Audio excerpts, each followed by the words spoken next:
Hi there, I'm Christy with WTI, and we just found the coolest toy that takes my boys' love of building in Minecraft and incorporates it into the real world.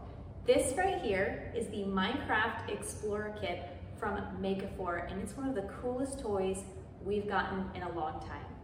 This is made up of flat cardboard panels that have slits on each side, and you then join the sheets together with foam connectors.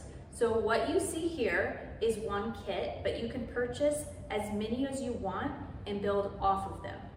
Believe it or not, the sheets are actually really sturdy, and once you get your structure built, it feels solid. That's really saying a lot because my boys are hard on everything. I really love how easy it is once you have something built to change the structure. So we've already reconfigured this fort into 3 different builds, and there's so many additional possibilities.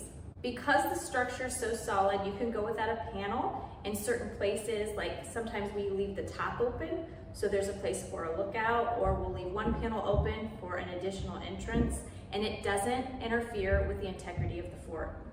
One of the things I really appreciate about this concept as a mom, as opposed to making forts out of boxes you get in the mail, these can be taken down and stored away in a single small box and then reused time and time again, and it's not taking up a bunch of space. It's really an amazing concept. Building forts is one of the few play activities that my kids are consistently interested in. I love that it incorporates their love of Minecraft. It encourages them to get off their screens and do something imaginative and creative. And that's my point of view.